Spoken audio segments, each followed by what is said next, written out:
Let my computer listen to it. Right? Yeah, it does. These are the headphones. To the audience,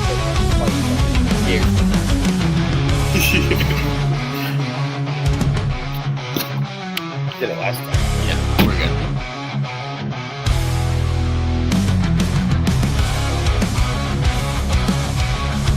He's the third guy.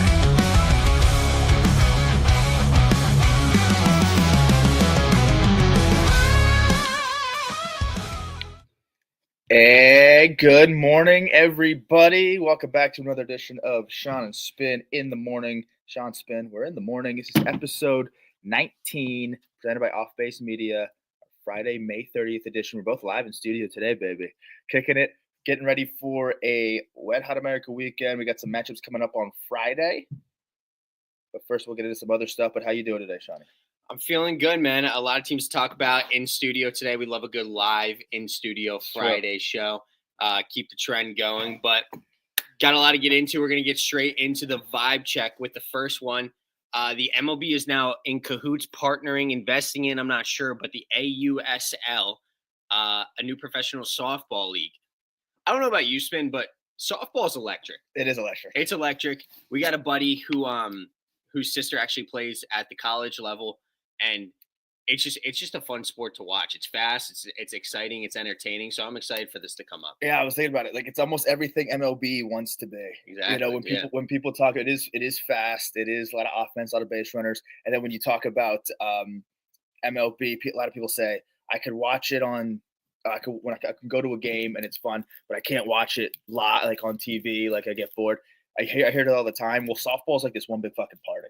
Like if you ever watch it on TV, they're like in the dugout, they're like doing shit. It's actually a very electric atmosphere. I remember watching the Florida Invitational before the season started. It's on ESPN Plus or whatever the fuck. I remember at the time saying I'd rather watch college softball before I watch college baseball. And during spring training or whatever, when you just want to sit down and watch a ball game for the first time in forever. Mm-hmm. That's what I was watching. A little Florida Invitational beginning of the season. So it was fun. But this is going to be cool. The AUSL, it's the Athletes Unlimited Softball League. So it's going to feature 4 teams to start. They're going to play a 24-game season across 10 major U.S. cities. Sorry, not series. But that's pretty cool. Like, get them traveling. They don't really have a home base, and they're kind of treat it like this is kind of a dig at them. Not really, but it's almost like, you know how the Savannah Bananas just go around and play city and city. Sure. I feel like that's what they're probably going to do, almost like professional lacrosse.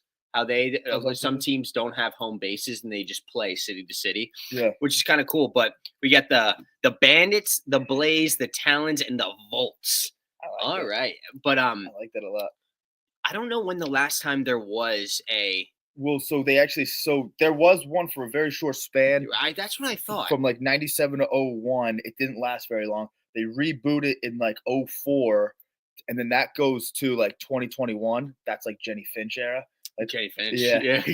04 to 2021, but then 2021 directly after COVID, I think that didn't help their cause. They weren't making much money anyway. Okay. So now they come back in 2025 for another go around, and I'm excited for it. It's going to be fun to see who to root for. You know what I mean? Yeah. Because I don't know what team I'm going to root for yet. But I'm kind of leaning Bandits early. I think I'm on the Volts. Okay, it's good. I think I'm on the Volts. I'm kind of on the Bandits early. But to your point with the cities, I think they will have homes in 2026. Opening day, June 7th. June 7th opening day for this. Yeah. I think they will have homes by 2026, like home cities. But for the first year of it, the inaugural season, they are just kind of doing like this tour thing while they still are looking for their homes. They're not coming to Philly. I was really hoping they were coming to Philly. They're going to be in Alabama. They're going to be in Tuscaloosa, Chicago, Austin, Salt Lake City, Utah. That's kind of surprising to see on there, honestly. One, yeah. Seattle, Chattanooga, good city. Good city. Sulphur, Louisiana. I think it's Sulphur. Yeah. Sorry to the people of Sulphur. I don't know how to pronounce your name. Norman, Oklahoma, Omaha, Nebraska. Got to go to Omaha. And then Wichita, Kansas. So a lot of Midwest, a lot of Southern, but getting all the way up to the Pacific Northwest and Seattle. Yeah, how about that? Yeah, so that's pretty cool. Give me some Northeast. I would go to this. I would go to this in a Me heartbeat. too. I think the closest one to us might be Tennessee Or Chicago road trip. That'd be sick. I don't know what's closer. Is it if it's where are they in, like, Rosemont, Illinois, whatever the fuck it is? What do you mean? Oh, it's Chicago. It's Chicago. Oh, yeah, shit, they're shit, going shit. into. You're going into the So I don't know tournament. what's closer, Chicago or Chattanooga to us. But either way, fun shit. I actually I was doing this, and I was like, since they don't have homes, I don't know, because I think they will have homes in 2026. But for this year, they're just doing like this touring thing. Mhm. So I don't know if the cities here are like kind of like an audition type of thing, and seeing where they want to ultimately, keep their boots in the Oh, ground. that kind of makes sense. I don't know if that's true. Yeah, that would make sense though to see if they kind of get a turnout and what city Yeah, and where to what stay. city is cool. But there's 4 cities that stuck out to me, and tell me what you think about these that I think would be sick. And then I try to put the city name to the team name and see what has a good Okay. flow to it. The Omaha Bandits. I think you touched on you're Omaha. right. Yeah, You need something in Omaha, and it's home to the College World Series, of course. So you Yeah. know that there's fans there, but there's nothing professional there. They need something there. Omaha's great, and the Omaha Bandits, great ring to it. that does have a great ring. To How it. about this one? The Tuscaloosa Blaze. Yeah, Put something in Tuscaloosa, Put so notable college football town, Mhm. but not a lot of so the fans are there. There's sports fans there. Same thing with Omaha, but you need. But that's the only thing I worry about, because they say in the South, it's not like professional sports aren't a thing in that kind of area. You know Yeah. what I mean? Like it's almost why like the Carolina Panthers don't really have a whole lot of fans. Not to mention that they suck. Yeah. But like like it's a little that has a little bit to do with it. It will always like you get raised as a college sports fan. But who knows? I mean, put something professional there, see how it does. And like we said, softball's electric. It might do it. But what's the next 2 you got? Well, still, I think even with the Panthers and shit, like that's going on during football season where Bama's playing and fucking all that Yeah, shit. Like this is the summer. This is the summer, so Yeah. put something there in the summer. I think Tuscaloosa has the fan base to kick ass. The Salt Lake City Talons.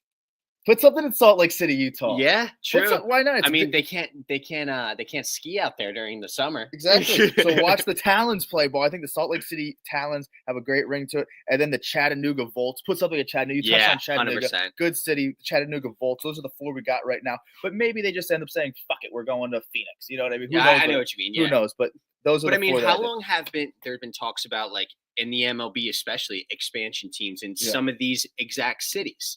Like we have some of the exact cities. I mean, the NBA's even been talking about how to expand, and then like all these professional teams have been talking about, especially to go to like Seattle's got the Mariners, but they don't really have anything else. Yeah. Salt Lake City has the Jazz, but that's just during the winter, and the Jazz are normally out by the time the playoffs come around, so like they don't really have a whole lot either. I think they picked some good cities to go to, because not a lot goes on in those cities from a sports perspective. So I like the list that you just had there. I like that. So let's keep it plowing here. But I'm excited for this. June 7th, was it? June 7th start date. I don't know I wonder what the first city is they're stopping in. I think it's in order. No, maybe not. Maybe Tuscaloosa is the first place they go to, but I wish they were coming around. Cool, the Bandits. Yeah. I might get a Bandits jersey. No, I can't wait to see who is gonna be like notable players and shit. They had some chick on ESPN. MLB Network. Her name was like Sis. Didn't Sis they? They used to play in the Olympics, didn't they? Yeah, there was an Olympic team. Yeah, I Yeah. think baseball used to be too. But I don't know why they Exactly. don't do that anymore.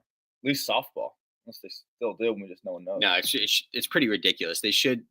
Baseball and softball should both be in the Olympics. At least baseball has It's the more World of a Baseball sport than Classic. ping pong. Like, hey, table tennis. Yeah, my but I bad. think MLB at least has the World Baseball Classic, so I don't know what they're gonna do. Maybe this is a good first step for Yeah. these. Listen, grow the game. I'm Yeah. a fan of anybody growing the game. Let's, the 24 games in 10 different cities. It is starting, but they are going to do a championship series in Tuscaloosa, Alabama. So it's going to run from June 7th to July 26th to the 28th. That's when the championship series will start. This is awesome. Yeah, I'm hyped for it. Yeah. I can't wait to watch it and like see what team I fucking like. I But know. if you're going high, if you're on the Volts early, I'm on the Bandits. We'll see what ultimately happens. There could be a chance that like the Blaze and the Talons are then the champions. Yeah, we'll and, like, see. both of our teams. Yeah, are. with our luck, but that's normally how it will go. All right. What is our next order of business here? Concern, panic, or doom? The Boston Red Sox. Yikes! They're a miserable team, huh? They are a miserable team and kind of turning into a miserable franchise because you look at the last few seasons, hasn't been pretty. I know. So we touched on this a little bit about the Red Sox being in their dangerous territories of mid and how bad they've been the past couple of years, and even before that, they were horrible. I mean, I don't think they've been good since it's been a long time. Maybe 21. But they finally got their prospects worked up. They're finally up here. They went and got people. They got Story. They got Crochet. They got Bregman. They got pieces to help them become a solidified team. And in the beginning of the year, I was talking about, wow, there's almost too many mouths to feed in this organization because with Abreu playing like an all-star, Rafaela being a platinum glover, Duran in the outfield, you got Roman Anthony coming up, Marcelo Meyer just came up as well. We know about the PR disasters on top of it. Where do you stand on these guys? Do you start panicking? Is it just looming? Is this something that they should be expecting for the next couple of years out of this organization? Now, you're a Yankees fan, but tell me what you think. I'm a realistic baseball analyzer, though, at the same time. This is definitely a panic situation for Boston. I mean, you're 27-31. The division's not great, and you're in fourth place. Horrible. The AL East isn't what it used to be, like not least as where things stand in while we're tickling Junes by the balls. 27-31. They're 4-6 of their last 10. I mean, really bad stuff. They're in fourth place. I mean, everyone talks they're in fourth place, like semi-pro, fourth place. But in this case, it's not a good thing. So we always talk about Pirates can't win when Skeens pitches. It's a similar case when Crochet pitches. Yeah, they're like 500 when he pitches. I mean, that's not that great. And so you can't hit for your guys. Hey, even Chris Sale, there's a lot of aces that don't get hit for. Well, Crochet probably has arguably the best offense behind him. And out of the few that I named, and he doesn't get any fucking support. I don't know. There's been problems left and right. Liam Hendricks had his quotes last week that we touched on about. And Devers is every single week. Devers is every week, and then so it's almost like, and now they don't hit for Crochet. So now you have issues on all facets of the game. And it's like the relievers have things to say. Now I didn't really disagree with what Liam Hendricks said. No. I don't really care about that. But like I'm just saying, now the bullpen is like there's stuff there. Devers has been since spring training. Crochet you can't hit for. Like every fucking thing. There's panic. And this is a team that realistically should be better. Now you have injuries at the corners. Guys don't want to play this. You're relying a little bit too much on your young guys. The young guys were kind of like the icing on the cake entering the season. They're supposed to be the icing on the cake. Now you're putting too much, relying too much on those guys.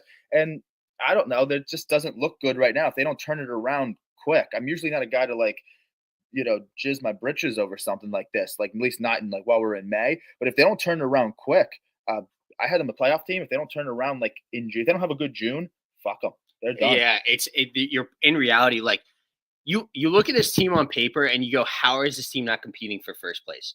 You have Devers, who's normally an all-star, with Bregman as well. Bregman's hurt now. But like Story's old, yeah, I get it, but you need that veteran on any team. But then you have in rankings, when it comes to top prospects, Campbell was right up there with everybody. He hasn't looked great. He looked great at the beginning. He sucks since. Tristan Cassis hurt. Devers won't move to first. Duran in the outfield. I'm a huge fan of Duran. So that's kind of beside the point. But Rafael is a platinum glover out in center. Can hit. He's batting .235 on the year. Abreu plays a good right field, but he's also come back down to earth as well. And they're not, from what Red Sox Twitter is, because they're blowing up and panicking all over the place, I do believe that there's panic that should be had when you see this team. But I think they're panicking a little bit too much because, quote unquote, still young. Yeah, technically. That's why it's not doom yet, because we're still May. But I think there is a little panic though, because it's like you're having this amazing season from Crochet. He's sitting right around a 2 ERA, and you're just not hitting for him. How do you not hit for Garrett Crochet? But the rest of the starters too, not great. Yeah. I mean, Walker Buehler is your second best, and he's not he's going to give you around a 3.5 ERA every single year, which is nothing to shout about. He's a dog though. We do. I like Walker. Walker's a badass. But Aroldis, and then you bring Aroldis in the pen, and he's got around a 2 ERA, and he's throwing still as hard as ever. He looks like he's 25 again, which is insane. Yeah. But on top of all that, I can't understand what's going on with this team. They don't hit with runners in scoring position. They don't have that clutch factor whatsoever. They're getting walked off left and right. Liam Hendricks doesn't look great out of the pen. Their PR is a nightmare. And so what I want to ask you, because in my eyes, when I look at this roster and I look how some of these guys are performing, I'm saying fire Alex Cora. I think other people got fired who didn't deserve to be fired. This is a guy where the talent's there. You need a jolt in the ass. You need a Girardi with the Phillies jolt in the ass. Fire Cora. Get somebody in there. Yeah, I mean, Cora is a little bit more of a notable manager than the guys who have gotten fired. I don't care though. You know what I mean? But like he's proven success. Like he wouldn't. So did Girardi. Yeah, that's true. That's true. I actually think Cora might mean a little bit more to this team, though. I mean, Girardi wasn't like a known Philly guy. Like, you know what I mean? He came in for a short period of time, wasn't working out. Bye. Cora's a little different. Cora was like, what he means to Boston is a little bit more than what Girardi meant to Philly. I guess you're right. You're true. But either way, the reason that you would fire Cora, I don't even know if it's about the production thing. Like, I don't know. I don't think he manages a bad game. It's not like he doesn't know what he's doing. They have a lot of stock invested in Cora because they do like him. But again, it doesn't matter how much you like a guy, if it's a business decision has to be made. I don't think he gets fired though. But I will say the thing that is concerning with Cora is there has to be, with everything you touched on, with the PR and the guys not performing and this and that, there has to be fucking issues in that locker room or that clubhouse. Like I don't think it's like and plus you're losing and you're under 500. So that makes everything worse. So now, yeah, you have these things, Devers' comments and everything's not going right. Liam Hendriks wants to pitch more, but he's not pitching well enough to pitch more. And now he's kind of like this. And there's probably a somewhat hostile environment in that clubhouse right now. And I think a manager should be able to say, tell the boys to say, fuck it, we have to just take it one day at a time and get back to 500. And then from there, don't look back. And then, so the fact that I'm totally speculating that the clubhouse might be a disaster, that would come back to Alex Cora. That's the thing that scares me more than their on the field production. But yeah, I mean, I think they like Cora too much. I think they have too much stock invested in him. They won a World Series with him. I think he's their guy for a little while. He's one of the more tenured managers right now. He might be a little safe, but yeah, terrible stuff. It's kind of what we always say, which they're not doing a great job of. Don't give us anything to talk about. Don't give two idiots who are sitting and talking in front of a camera anything to talk about. And the Red Sox give us plenty to talk about with one player alone, and then you just keep adding it on and on and on. So I like what you're talking about with the toxic kind of locker room environment. And it might not be them arguing kind of thing. It just might be like, hey, nobody's talking in this damn locker room anymore. Yeah, and just really quick, the front office has been horrible in Boston. Horrible front office. You saw the way they went about their business on the Devers thing. I know. Totally love the Devers, how he personally went about it, but the front office didn't go about it well either. The last time they won the World Series was 2018. Alex Cora was there, his first year there. That's also when they had the pieces to do it, a Bogaerts, a Mookie Betts especially, and now you it's a horrible trade to get rid of Mookie Betts. Now what do you leave? Even like Benintendi too. Yeah, like they got that outfield was there. That outfield used to be insane. Now it's like, well, what do you leave Cora with? And those, like, it's not a shock that they stunk in like the early mid 2020s or kind of where we are now. Now you try to bring a lot of these pieces, do what you can now in 2025, and just when you thought they could do it, all this bullshit happens, and it's like, holy fuck! It's like when Crochet can pitch, they don't hit, and then when they hit, I don't think their pitchers pitch well enough to keep them in games. So they're just a disaster on all cylinders. I mean, the Mookie Betts trade was easily one of like the worst trades in recent history. And that's when they won with Cora. I know. It was with him there. Like, so now you're superstar, and Mookie Betts is a superstar that's willing to bounce around the field. Now your superstar is like fucking, I don't know. Are we off of this? Yeah, get on to the next one. I can't think about this fucking trash for much longer. But all right, so one thing we've continuously talked about, Skeens just threw another amazing outing. I think he won 7, no earned runs, no walks, somewhere around like 9 strikeouts, I think. Just unbelievable. So then we want to talk about, is Skeens ranking on your top 5 pitchers? So when you talk about this, you have to think about everybody. You got to think about the Scoobles. You got to think about Wheeler, who just had a horrible outing last night, but we're not going to talk about that. Honey, put the kids away. They don't got to see that. Then we got, who am I missing here? Max Fried that you throw in there. You got to throw Crochet in there because he's having it. Even though the wins aren't there, you got to throw him there. Hunter Brown on top of it. There's a lot of good pitchers in the MLB right now, especially starting pitchers. But is Skeens top of them? Is he mid? Is he at the 5 spot? He's top 5 for sure, right? It's just where he is at. The reason I kind of wanted to bring this up is because he's probably at 3 for me right now. I probably still have Freed and Scooble. Scooble at 1, probably Freed. And Freed gives Scooble a run for his money at that 1 spot right now. But you guys, Scooble's insane. Yeah. So fine, those are your top 2 in some way. And then I almost want to put Skeens at 3. Off first glance, you think that, but then you look at the team he's on, you almost want to bump him down a spot just strictly for being on the Pirates. And the point is, and maybe this doesn't apply to everybody because this is strictly a fantasy perspective, but in a category league that we're in, he's not as valuable as like a Brian Wu, for example. And Brian Wu's not going to make a top 10 list. Maybe he makes it. Maybe he does. Brian Wu's a stud. Maybe I'm selling him short. But I love Brian Wu. But he's more valuable than a Paul. And those are just the 2 guys I compared because I have Wu on my team. But those are just the 2 guys I compared where it's like Brian Wu is actually a little bit more valuable in a category league than Skeens. And it has everything to do with the fact that Skeens has more losses than he has wins. Now, in real life, I don't dwell on that. So I probably would put Skeens at number 3 on my list. But in a fantasy perspective, in a point league now, Skeens is more valuable. Who are you putting over Skeens at the 2 spot? Either Freed or Scooble. Okay. So Freed, Scooble, Skeens. But in a point league, yes, Skeens a little more valuable. But in a category league that we're in, like the fact that he is on the Pirates and loses more than he wins actually decreases his value, which actually makes this a somewhat interesting conversation. However, in real life, I'm not looking at his win-loss record, not dwelling on that. He's number 3 for me. So Skeens is my number 2, and I'm going to tell you why.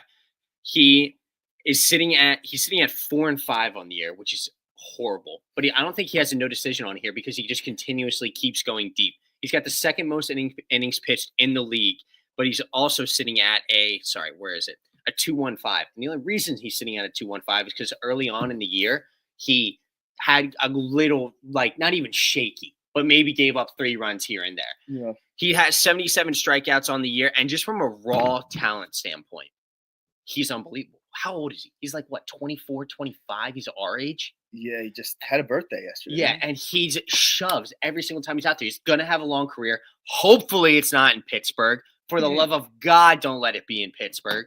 But then, get Paul Skeens out of Pittsburgh, get him on a winning team, and he's hands down the best, I think, going to be the best pitcher in baseball, even with Tariq Skubal being there. And you know how big of fans we are with Tariq Skubal. He's a dog. Absolute dog. But I would take Skeens out of my 2 out of 5. I'd probably put Freed at 3. Sorry, I know he's your boy, but I'd probably put Skeens at that number 2 spot. How about this? Can anyone see that at home? Position rank 14. That's on a category league in fantasy. That's why it makes it interesting, and that's strictly from him being on the Pirates. Yeah, so please get rid of him. Please, Abs, get rid of him. Okay, what the fuck is this? Those Braves. Here, wait. Let's play a little quote here from Topper. I hope everyone can hear this. On the past 2 days, has been about retaliation, which I know you were not asked about the other night. I know you said that you did not think it was on purpose. Strider said it wasn't on purpose. What was the reason there was no retaliation the other night? It's not on purpose. Thanks, fucking Rob. Thanks, Rob. If I think somebody's throwing out one of our hitters, I don't know what to do, but I know what you do. He didn't. He'd hope that Wheeler's on the mound and he could do something about it. That's baseball. All right. So that was what was that? That was Rob Thompson on NBC Philly. So of course the story dates back to a few days ago before the rain delay, right? Yeah. So it was Bryce Harper obviously had surgery in that elbow. Anytime you see your best player get hit and then limp around like that and have to get taken out of the game, of course you're going to want to fly off the handle, which I did. I wanted Acuna put back on the IL. I wanted him thrown at the next day. I wanted the next inning him thrown at. I don't care. See, this is what I was talking about with the whole rivalry thing. That's got to piss you off. You see your best player, your leader, get hit. Okay, bring Jose Alvarado out of the 80-game of suspension. Put him in there for a pitch and just let him throw at Acuna's head. And you know what's funny? On WIP, they were like, everybody's got to grow up. I don't know who said it. I think it was something, Eason, I think his last name is. I can't remember his name. But He was like, everybody's got to grow up. There shouldn't have been retaliation. Well done. No. Throw at somebody's head. Get old school in this. Let's piss somebody off. Because then Acuna later that game, you see what he did to Stott? Or yeah. If second base is here, Stott standing here, Acuna slides into Stott. Oh, jeez. So you got it. In my eyes, yes, there should have been retaliation. No, we took the high road. We won the series 2 out of 1. I'm not a high road kind of guy. Throw at somebody. I don't know how you kind of view it, but especially Strider.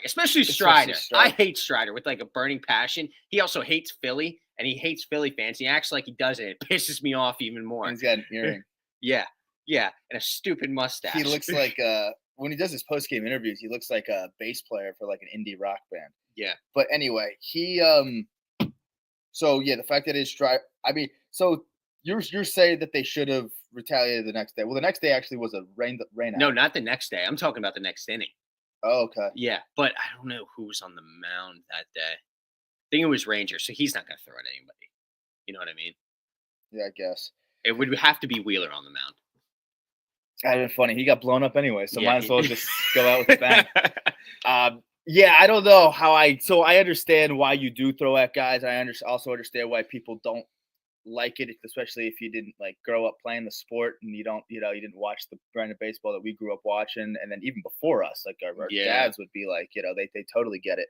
Like, so you understand why that shit happens. I mean, our coach had us throwing at guys when we were like 13 or 12. I mean, like, that's just how we grew up.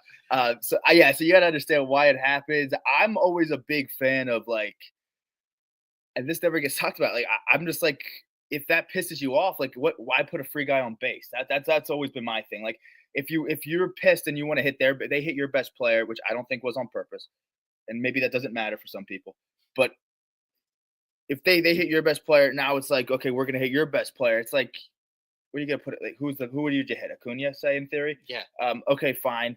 Then you put a guy who could steal bases. You put him on first base. He's still second. Now you got a guy in scoring position. So if somebody hits Judge in the head, you don't want him thrown at? I mean, if it's not on purpose. If it's not on purpose, I'm a big believer in if that pisses you off, strike them out. Strike out people. That's fair. That's a good. It's get a good guys point. off. Get guys out. The best way to retaliate is keep them on the fucking bench. Don't you think? Yeah, I see where you're coming from, but I just don't. I don't like the high road.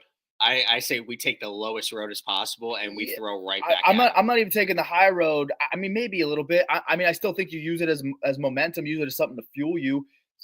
Get into some shit. Like I think if Judge got hit, bench people would chirp and bench you like because Booney's not Rob Thompson. Yeah, but Booney will come out and there's some guys in that locker or that dugout that would start chirping, run their mouth a little bit, and kind of protect their captain. I do think that would happen, and if Rodon's on the mound, he'll probably throw at somebody. He's a psycho. But I'm be saying to myself, the best way to do it is don't give him a free pass. Now you're helping his on base. You're putting a free guy on the bases.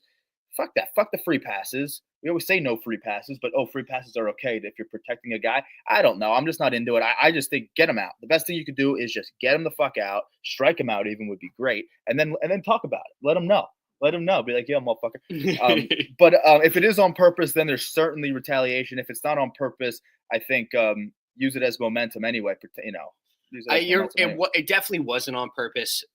There's no juice between Strider and there's juice between Harper and the Braves. There always has been, but there's no direct correlation between Strider and Harper's took him deep once, but that was like 3 years ago. You know what I mean? Well, he had some comments too about the Philly fans, right? He always does. He every single time because as soon as you make a comment about Phillies fans, they're gonna just keep asking you it every time you come to Philly. You know what I mean? It's just how it is. We do not like Strider. We don't like his comments.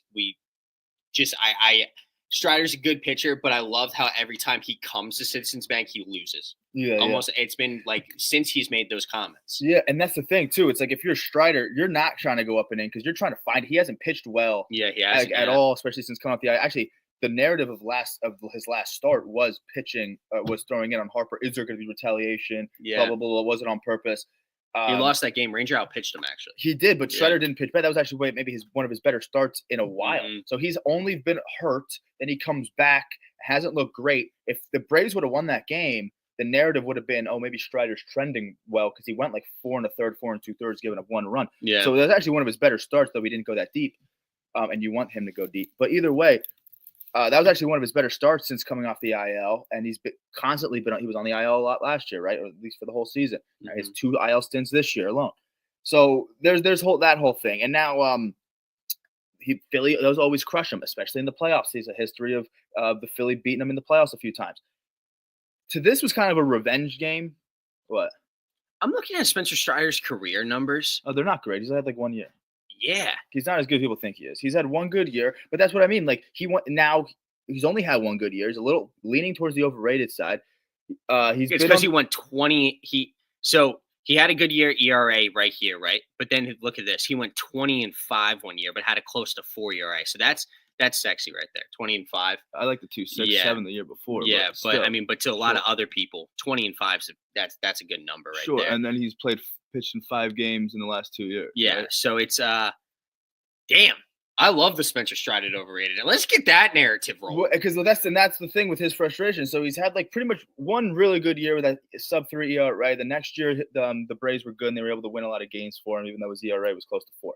Either way, after that, he's been on and off the IL too many damn times. We talked about 5 starts in the last 2 years with Spencer. And when he has played, he hasn't been that great. And now he's going against Philly, who has kind of had his number in some big pivotal games in the past.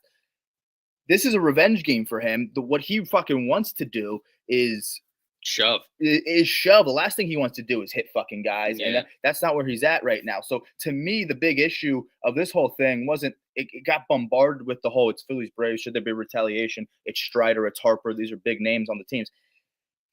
They got bombarded with that. That became the narrative, and that became the news or the headline. But like my thing is like, you might have to be worried about fucking Spencer Strider. That's the last thing he wants to do. Is he's missing his spots. He's always hurt. He can't throw strikes now. I think that should have been the thing, but whatever. Who cares about this? It's old news. I mean, Phillies won the series. They're 9.5 games back right now, the Braves, which is kind of crazy. They're bad. Under 500. They're 3 games under 500. 9.5 games back. Cunha comes back, looks electric. Mm-hmm. They still suck. They still stuck. My biggest thing is the 3 games under 500. Don't worry about the 9.5. If you're the Braves, you have to get to 500 and then start to get more and more over 500 and then take it 1 day at a time. But really bad. It looks horrible. They're 10-20 away from home. That's rough, dude. That's rough. But yeah, I guess that is enough on that. We're gonna talk about a little bit more here. Some teams who. Oh, actually, one more thing. A couple more things, actually. Sorry about that. Alexis Diaz to the Dodgers. What does it mean for LA? I don't even think it means anything. In all honesty, I think Alexis. I'm gonna be honest. He's been pitching in AAA for the past month. Yeah. He's got a 12 ERA on the year. He was a former All-Star. Mm-hmm. So, I mean, if any team's gonna get a guy that looks horrible the whole year, is pitching in AAA, and he comes up and is like, oh, and now he looks like an all-star again, it's going to be the Dodgers. You know what I mean? Like they just always, but to like this kind of point, if they're reaching this far on a guy who used to be a all-star, but hasn't looked great this year, are they like looking at their bullpen and their injury struggles and now starting to like worry a little bit? Or you think this is more cautionary, being like, hey, we see kind of the product we've put out there this year. We're still winning games, but we need to be on the safer side. Yeah, I think it's just a matter of you can't have no such thing as too many arms. Like you want to continue to build your bullpen and bring guys in. I know he has a 12 ERA and he's been in AAA, but this guy has been good. Now he lost his closing job, I guess earlier this year. He banged. I think he got banged up, and then that Emilio Pagan guy came in. They've been rolling with him, and there's been times where Diaz hasn't looked great. His last actually appearance in the show, he gave up 5 runs in a fucking inning. So that's bad. So then he lost his closing job to that. But either way, he has proven success as a closer in the past. I don't think they're going to ask him to be a closer. So now you take him, a guy who's had success out of the pen in the past, not so much this year, and you put him in your bullpen. You give him a less, not as high of a leverage role. Maybe he comes in for like the 7th now on this team. I think that's probably a good spot for him. I think they see some things out of him that maybe they can work on or they can work with. And I think they know that he can be effective. He just has to get back to his old ways, back maybe two years ago or whatever, when he was pretty good. Because there was a time he probably had like 30 saves in a season not that long ago. Yeah. So they think they're seeing things that they could build on and work with. I think there's reason to believe that he can be effective. And I think in their pen especially, they have a lot of guys that, you talk to some of these pitchers in LA. I mean, they're gonna fucking work with you, and they're gonna find ways to make you work. I mean, they're big. There's a big enough group of pulled it. We said there's like 13 people who have started a game for him this year. Blake Tryon went to the IL. Kopech went to the IL. And everybody has been in and out of the injury list right now. And maybe he's just a rental in the time, but we'll see. Maybe. Well, at least and if he can prove himself, then good for him. But you can never have too many pitchers. You can have too much bullpen. So never. Not mad at it at all. But one more notable thing: Mike Trout coming back. The Angels are on a 5-game losing streak. We were just talking about the Angels. Where they were on a 7-8 game. Oh yeah, they were. So they got back on track. No, they came back down to earth. They're on a 5-game losing streak. Oh, okay. Yeah, the Yankees swept them. Yeah, 5-game losing streak. Since we talked about the Angels last, but with Mike Trout's going to be coming back here. I don't know if it's today, but I think it's shortly. So maybe he'll give him that jolt. Mike Trout obviously isn't the player he was, but anytime you have a player of that caliber coming back, it's cool to see. It's going to make the news. Angels are still sitting in. Let me check real quick. Sitting in 4th, 5 games under 500. But like this, dude, that can't be right. It says they're only 5 games back, but they're 5 games under 500, and Mariners are 5 games above 500. Well, because they have 30 wins and 25 wins. Yeah. Oh, true. Wow. Okay. Anyway, I mean, the Angels aren't going to be making a push at anything. They're just looking to make it interesting for their fans. But Mike Trout coming back and put some butts in seats. Always cool to see Mike on the field. Yeah, good to see Mike. You said it. You said it with Mike. It's good. Maybe gets back on track a little bit, but this is an under 500 team. Let's be real.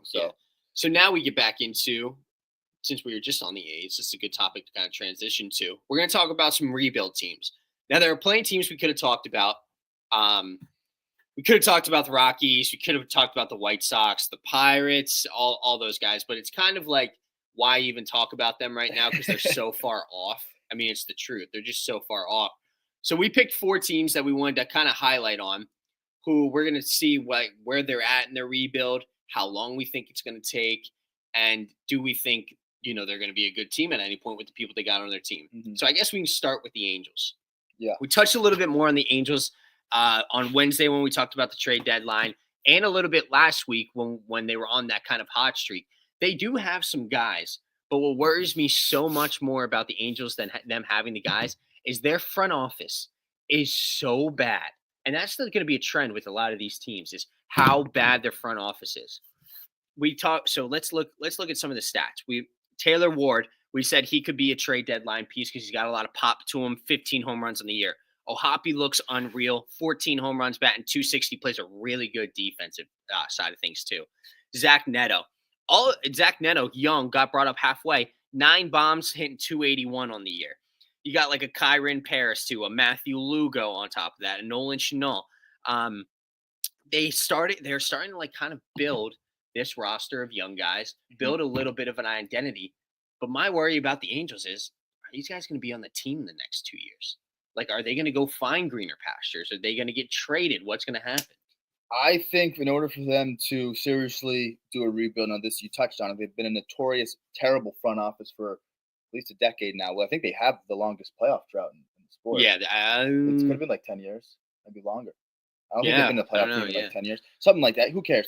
But very bad front office. If they want to start a rebuild, what you have to do in Anaheim is you're going to be sellers at the deadline. That's pretty much a given, I feel like, at this point. You have to be sellers at the deadline. I think you got to sell Jorge Soler. I think teams could value a guy that could be a DH corner outfielder with pop, middle of a lineup guy. I think there's teams that'll be looking for that type of bat at the deadline. I would sell maybe a Rengifo, a Kyron Paris, use those guys as leverage. Look at the bullpen, the starting rotation, Kikuchi, maybe a Tyler Anderson. He's having a good year. He's a lefty. Both those guys. But he's also 35. So like sure. that's where I'm at with like the trade deadline. Do not get rid of any of your young pieces. Keep your young talent.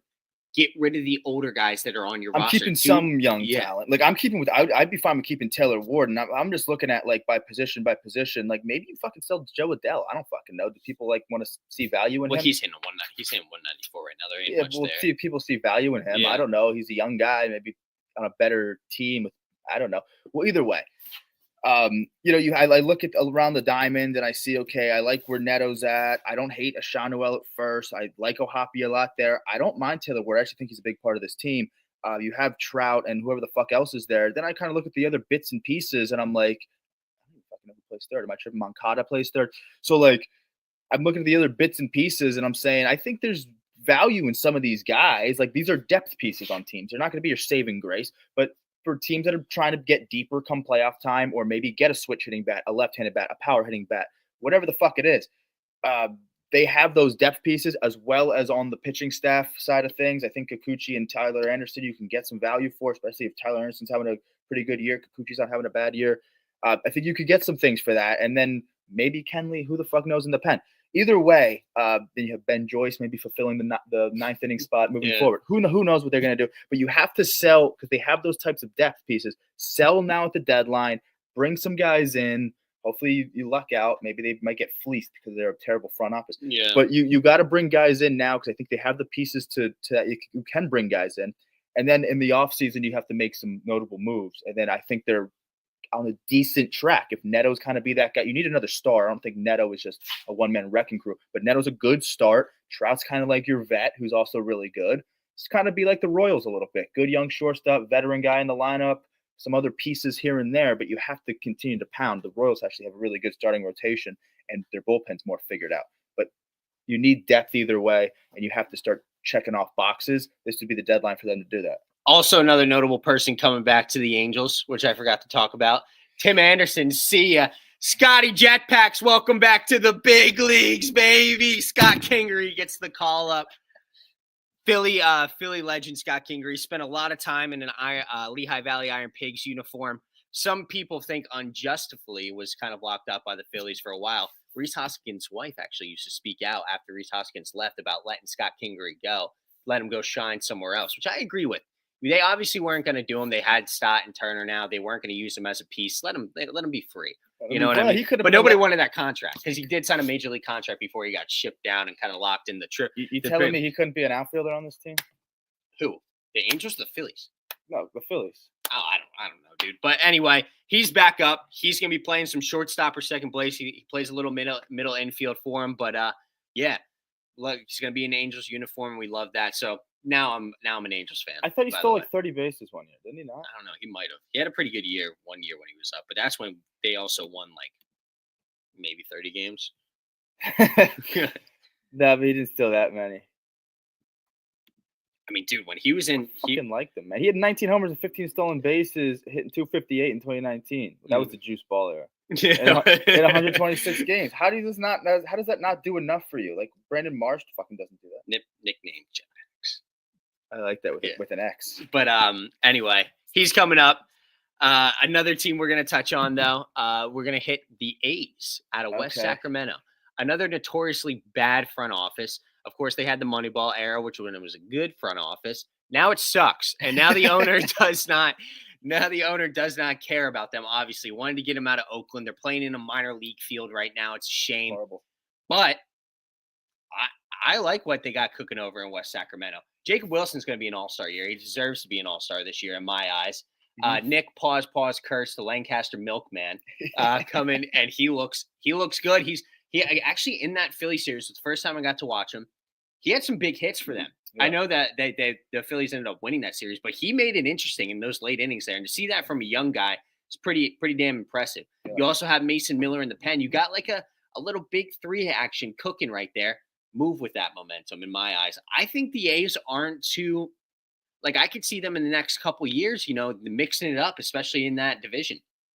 Yeah, we'll see how they pace. I'll have to get to that in a second. But you're right. They're starting to have an identity. That's the best way I can describe Oakland or the A's, whatever the fuck they are. I call them the orphan days. They have no home. But either way, that's the best way I could describe them is that for the first time in a long time, they have an identity. Yeah. You start to see it in all facets on the offensive side of things. It's kind of some notable pitchers, not going to blow you away, but some notable guys. And then you talk about that pen, there's some guys. It's kind of a godsend for them that they do have these homegrown guys or draft picks or whatever, these young guys coming up through their organization, however they got there. it's kind of a godsend because one, obviously they don't have the contracts or the payroll to bring in these big contracts. But two, even if they wanted to bring in a pretty notable guy and sign him to a pretty respectable contract, who the fuck's going to want to play in that ballpark? Who the fuck Nobody. wants to call that place Yeah. home for, even they're going to be, I mean, 2026, they're still in West Sacramento. I know. Where are they looking to go? Vegas? Vegas in 2027.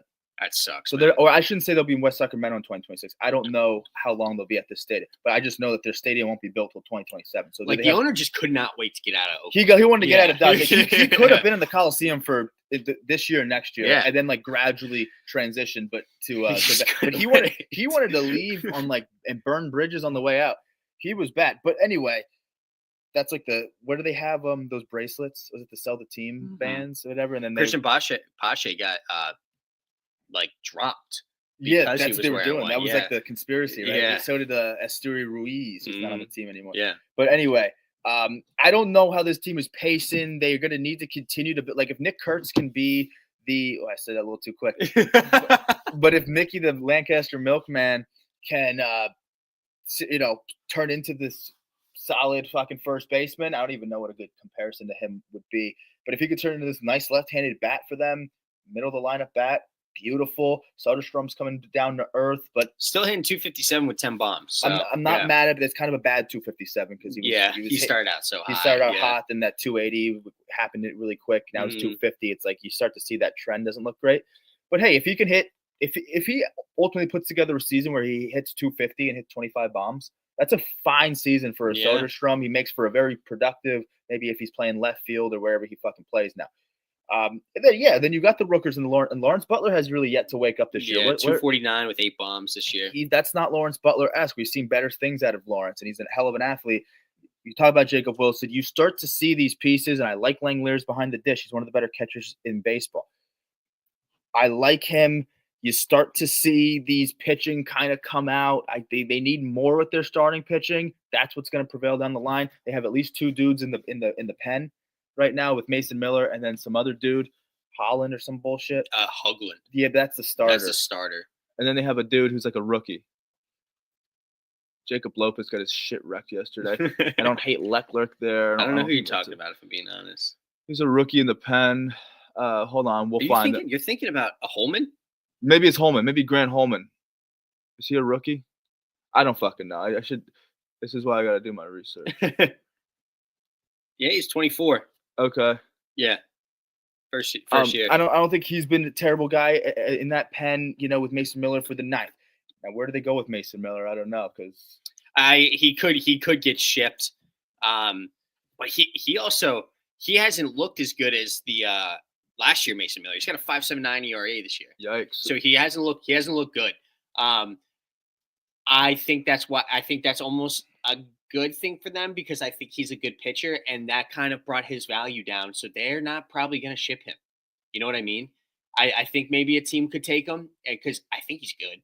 I think he's a really good pitcher. I think he's a very good pitcher, and I think a lot of people might still think that, but I just want these teams to hang on to these young guys. You know what I mean? I don't want them to get too trigger happy and these bad front offices to continue being bad front offices. Yeah, fuck Mason. I was gonna say the Philly series sucked. He was horrible. Yeah, well, he was. Yeah. A lot of times these bullpen ERAs get imploded because they don't go enough innings. So if they give up like 2 runs in an inning, it gets fucked. Yeah. But he's on multiple occasions kind of given up 2 here, 5 here, 3 there. Those have been like his big blunders. But either way, I do think there's value in Mason Miller. There's going to be teams that want to reliever at the deadline, even a closer. I mean, there's teams that still need a closer right now. Yeah, there's a ton of teams that I think are going to be played. Like the Cubs are right now on top of the world, but I still had Texas win that division. Their bullpen's a mess. Yeah. So we'll see. Either way, I'm fine with Mason Miller there. I don't know how they're pacing or how they're trending. This is such a hard team because of how their payroll is. So they really need. They're lucking out with these young guys that are coming in, but they need more pitching. I would love to maybe if they could sell some pieces. I don't mind if they cleaned house a little bit in that rotation. I mean, Jeffrey Springs could have value. Yeah. I don't fucking know. Is Osvaldo Sevy maybe? Sevy maybe. Yeah. They paid him a lot. I mean, is Osvaldo Beto the next Frankie Montez? I don't fucking know. Yeah, with the 5.82 REA. But maybe Hoagland is the guy that has value. He's young, I But think. he's young. I would hang up. I don't know. That's the big thing with these rebuild teams is we're kind of just making assumptions here because with the bad front offices, and we're going to get into another bad, probably the worst front office in all of baseball next year. Hey, don't talk about that guy. We're talking about the Miami Marlins, the guys who had Christian Yelich. They had Giancarlo Stanton on. It could have been on the same team. Who else? Ozuna, Real Muto. They all could have been on the same team. But and then they got sent for Sixto Sanchez was on there for a cup of coffee. He sucks now. Eduardo Cabrera, he sucks. He's horrible. I think he's playing better. I think he's actually playing really good. Well, he had one good outing, I think. No, he might have had his last few. But Alcantara kind of sucks. But the Marlins they have some talented young guys. Like they have Stowers, he's hitting 10 bombs and batting 291 on the year. Agustin Ramirez, shout out me for coming up with him after his first series outing. But 7 bombs hitting 262 from the catcher. From a league standpoint, the catcher position isn't deep. So to see him doing that, that's kind of cool. 7 bombs hitting 262. They all in all, Matt Mervis. They have some young guys again, finally. But I have zero faith that these guys will be wearing a Marlins uniform for the next couple of years. Like I think the Marlins are trending downwards no matter what they're doing because they just sell. They just sell. They get one good person and like, oh, we could have 3 mediocre guys. So they sell them. That is kind of somewhat true. Matt Mervis. I don't even think he's been playing good ball yet. Eduardo Cabrera is actually probably be considered their ace right now. Sandy's not pitching well. Ryan Weathers might have started pitching well at the IL. Don't quote me on that. But Eduardo Cabrera in his last 4 starts has looked pretty good. Now, I mean, you got Light Tower Power Stowers, who could be an all-star for them this year. So you got to respect Light Tower Power Stowers. They have what was one guy a couple guys are banged up that aren't bad. I mean, Otto Lopez came off to a good start. Really came down to earth, but at least we've seen success out of him as a young middle infielder. Same with Xavier Edwards, young middle infielder. We've seen success out of him. Not going to dazzle you in the power department though.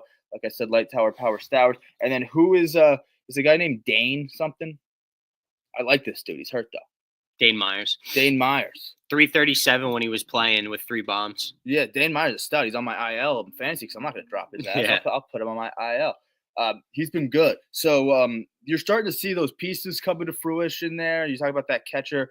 I think, again, their pitching staff has been banged up for a while now. Like, that was their issues. Last year was hurt. Now Sandy comes back, and he's not that same Sandy. Maybe Ryan Weathers is pitching better. Maybe Eduardo Cabrera is finally, turning his career around a little bit or kind of putting it on the right back on where it should be. But either way, they got to really address the starting pitching. They have to really address the bullpen. Really nothing, a whole lot going on in those departments. But then if you want to rely on those guys up the middle who we touched on, some of those outfielders that are running around there, Jesus Sanchez I don't hate the guy. They need a face, though. They don't really have much of an identity right now, and I don't like the idea of having a lot of these scrappers. I'm a big fan of just checking boxes. I say it all the time. Have a big bopper that could be like a solid middle of the lineup bat. Have a face, have a star.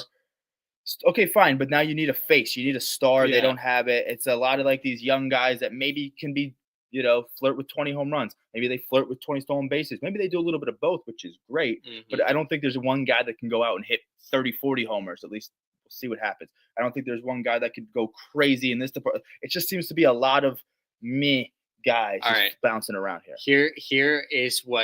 Here's some notable players that the Marlins have traded away in the past couple of years. Geez. JT Realmuto, Marcell Ozuna, Christian Yelich, Giancarlo Stanton, Austin Barnes, who was a longtime catcher for the Dodgers for a good amount of time. Backup. They just DFA'd him. Luis Castillo, Chris Paddock, Trevor Williams, Nathan Eovaldi, and our boy Andrew Heaney. That's a solid team, dude. Yeah. They did have 2 playoff bursts. They played the Phillies 2 years ago. Yeah. Maybe, and then they've also made it. They have more playoff bursts in the 2020s than the Red Sox do, I think, or at least the same amount. I don't know about that. They have 2. they have 2 playoff bursts. I don't know how many times the Red Sox have. If they went in 2020, then they're tied. The Red Sox and Marlins have the same amount of playoff bursts in the 2020s. Well, they might, but anyway, my point is they have a horrible front office. They had that playoff team. They kind of realized like with the playoff team they had, they weren't really going anywhere. Like their best players on that team were like Josh Bell and Jake Berger. Yeah, You know Luis what I mean? Arias. They ended up Luis trading Arias, he's gone. away. But that was a good trade. They should have traded away Arias. Now I don't know how who they get for these guys. Like who did they get in return? Like maybe a Light Power Towers came in that, and he's one of the better players. Could be, yeah. Again, who knows? I mean, that's not really saying much. But either way, who knows where the fuck they're at because they don't have enough notable guys to really even have an identity yet. Step one is to have an identity and build around that. Because if you start to have a face, like when Bobby Witt came into the Royals are the best example because we saw that. Look how electric it was. Yeah, well, like Bobby Witt's a generational player, though. I'm saying they don't come around a whole lot. That's fine, but like I'm just saying that we saw that rebuild happen in front of our eyes with Kansas City, where Bobby Witt came in. You can build a team around that, bring in some pieces. He gives you an identity. We're not seeing that on Miami, and if it's not a guy like Bobby Witt, then fuck it. I mean, who else is a guy like Zach Neto? They don't even have that. So, yeah. So well, we love Zach. I like Zach. A team that's doing it right, in my eyes, which I hate, the Washington Nationals. Obviously, they had the blockbuster trade for Juan Soto a couple years ago. In my eyes, they won that trade because now they got Abrams, Wood, and Gore who are up, and they're all playing, and they're all playing really well. Abrams could be an all-star this year. Wood will be an all-star in the coming years. And then Gore, first pitcher to 100 strikeouts this year. Awesome. Because you think about it, they traded him to San Diego. He had a cup of coffee over in San Diego. And in reality, they didn't really win a whole lot over there. So, in my eyes, Washington won that trade. They have this young talent now. They're sitting at like 2 games below 500. Are they really? Sorry, let me look. 4 games below 500. Sorry, but they're 7-3 in their last 10. Abrams has looked awesome. Woods has looked awesome. In my eyes, I hate that we have to play the Nationals in the next coming years because I think they have a good young core. Now, what they put around them, I don't know. But right now, I think they have a good young core and are going to be good in the coming years. Yeah, this is the easiest team out of the ones that we mentioned. This is the easiest one to gauge because I have them pacing to be a playoff team again in at least 2028, maybe 2027. We'll see how they play their cards. But towards the end of the decade, we'll start to see the Nationals be good again and go on these playoff runs. The good thing about them that's different than all these other teams that we mentioned for this segment is Washington actually won a World Series somewhat recently. Exactly, they won in 2019. They could kind of take a deep breath. So no one's really shitting on the Marlins where like the Angels are like they struggle just to make the playoffs. Yeah, and then the A's too kind of. So Washington is in a different boat. They can kind of decompress a little bit, say we won when we were good. Thank God they won when they were good because if not, then what the fuck? You think about it. Think about all the bullets they dodged in a sense. They knew they weren't going to sign Soto, so they trade him and get good young pieces. Rendon, we've seen what a shit show that's been, and that's credit to the Angels front office being horrible. Signed him to a massive deal. He's barely played any baseball in the past 5 years. Yeah. Like Washington has never been this like notable, like very good team. It kind of sucks that they got stuck in that division when they had their Zimmerman era with like the Mets when they were really good and the Phillies when they were really good too. So that they kind of got the back end of that. But then, of course, they win the World Series in 2019. Like you say, credit to them when they are good. That's a good point. You win when you're good. Good for them. Now they're doing the rebuild kind of right. They have a face in C.J. Abrams and James Woods. They have that identity, and then you got an ace in Mackenzie Gore. I hate that the Phillies have to play them in the coming years. Just the scary thing about that is how are the Phillies going to trend, and how are the Nationals going to trend? It's you look at it and you're like, Phillies getting older. Nationals are just getting started. So then when the Nationals are hitting their peak, it's going to be interesting to see because Trey Turner's probably going to be around like 34. Same with Bryce. We don't know if Schwarber gets re-signed. I hope he gets re-signed, but he'll also be around that number. Casty might be gone at that point as well.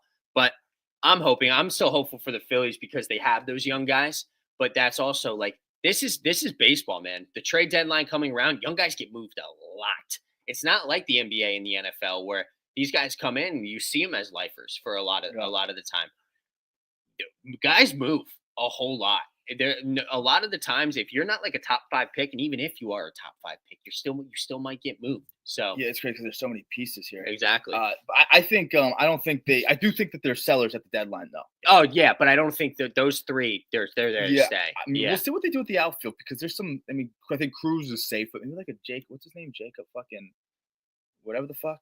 the other outfielder they have, Jacob Young. Yeah, Young. I don't know. Maybe he's. Well, they just appealing to people. here's another guy they I just think he brought could up. be a good piece, you know? Robert Hassel. He's not, and he hasn't looked terrible. Alex Call. Look at him. They're down. 267. Oh, okay, fine. Ahmed Rosario, 303 on the year. I mean, like, Cruz hasn't looked great, but it's his first year. Yeah. Give him some slack. I think he's fine, and He's a good ball player. They can see they have the ability to say, okay, we won when we were good. Now we're rebuilding, and as we rebuild, it's about player development and continuing to develop these guys. Over these next few seasons, they've done a good job of it thus far. Because Abrams kind of came into the league in 2023 second half or something like that. Like I really liked them then, and I thought they were on the right path. Anyway, I could see a guy like Kyle Finnegan going at the deadline. He's kind of an older closer. Teams are going to need closers. He's had a lot of saves last year. I could see him going and then trying to maybe work on that pen or something, or get deeper here, whatever they fucking want to do. They still aren't there in the pitching department. Mackenzie Gore is a good start. Mitchell Parker's had we seen some glimpses. I don't know. I think it's Mitchell fucking Parker. I don't know if anyone would really. I think the only person that's untouchable in this whole entire lineup is Mackenzie Gore. Yeah, in the rotation. Yeah, in the rotation. Yeah. Because I think I don't even know who the fuck else is there, but they gotta figure something out there. Figure something out with the pen. I think Finnegan goes. And I'm not mad at it at all. And I really like Keibert Ruiz behind the dish. You talk about catching, not being incredibly deep. He's one of the good ones. Yeah. All right. Get into our wet, hot American weekend, presented to you by Off Base Media. Once again, live in studio for the Friday. First, we're starting. We got all day games coming out of Chicago. It's how it should be. Got a great tradition there. We're doing it. Chicago's not sure who they're throwing for all three, but the Reds sure are. They got Abbott, Lodolo, and Martinez in that order. Since he fell. Tonight's Colin Ray, I think. Colin Ray? I think. Whatever. It doesn't matter. Since he falls to fourth in division, 5-5 in their last 10, Chicago's on the upward spiral. Dude, I was looking on Twitter a little bit. A lot of people think PCA is going to have a super big downfall coming up. Kind of the opposite of what we were thinking. They think his downfall is going to be big. Anyway, big fan of PCA. I like Chicago to win this series. I like them to win 2. I think they lose tonight, though. I'm going to go, but they win the next 2, the Saturday-Sunday games. Okay. I should write this shit. By the way, we were horrible in our last Wet Hot American Weekend ratings-wise. That's why we haven't talked about it. But we were shooting at 50% last week, and I know that Friday, dude, we were like we had to be around like 35-40%. I don't even remember the specifics. I remember looking at it and just being like, "Wow, that is bad." I don't remember the specific. We were 50%, which in not terrible. We should be close to 60. Yeah, we should. Is really what it is. The thing I want to talk about the PCA thing while we're on the topic of the Cubs. I mean, I'm not mad at the downfall. The thing is we just don't know because it's his first full season. Exactly. So it's like it doesn't shock me. When we talked about him last time, I mentioned Chris Coghlan, and Chris Coglin's a big who the fuck is Chris? Well, he won a Rookie of the Year one year. Now PCA is not a rookie, but he won a Rookie of the Year, and now it's like, what the fuck ever happened to Chris Coghlan? It's like I don't know. His last season was in 2017. It's like no one knows who this fucking guy is, but he was a Rookie of the Year. He was good in his first full season, and then it's like so we see it happen before. I call it the Chris Coghlan.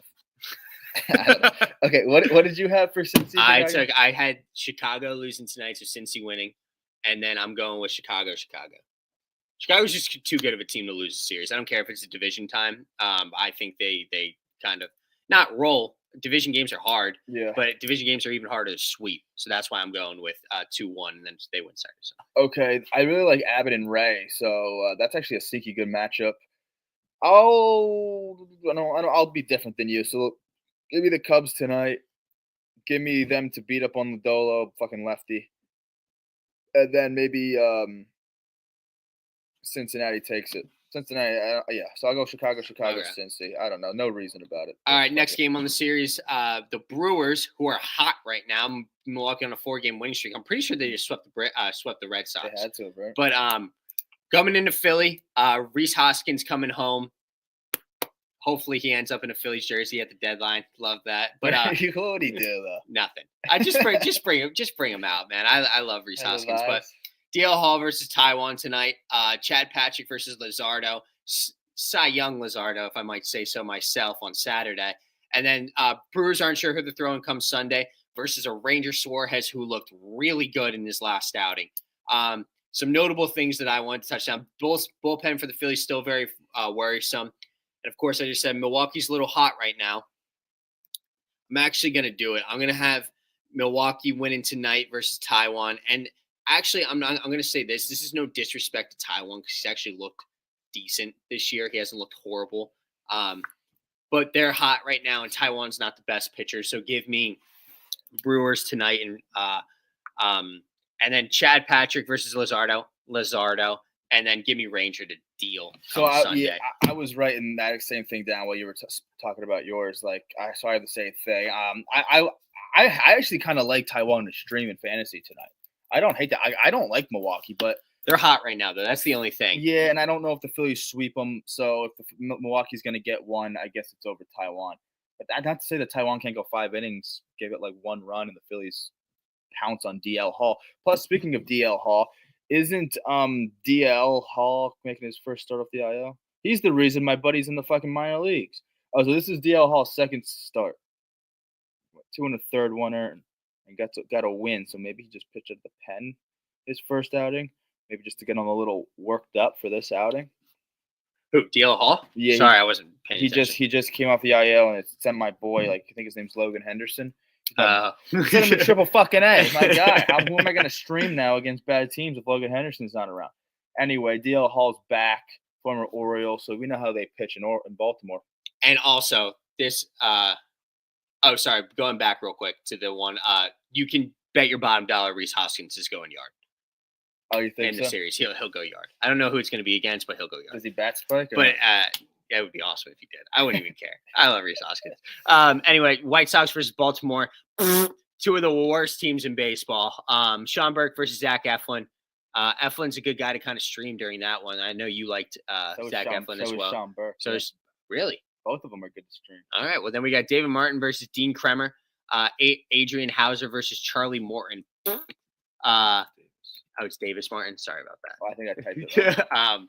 But anyway, this is such a toss-up for me. I'm going to go Baltimore to win the series. I don't know who I want them. I don't know, because Kremer sucks. Morton sucks. The Orioles suck, and so do the White Sox. I mean, it's not great. You know what? Give me Burke and give me Davis Martin.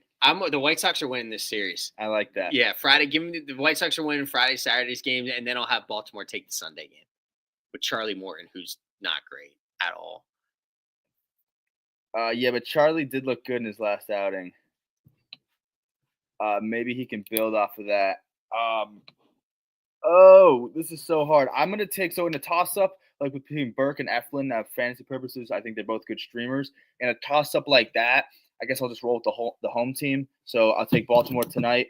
White Sox tomorrow then, because it's just like flip a fucking coin. They both teams stink. And then I'll take Baltimore because they're the home team. Morton looked good in his last outing.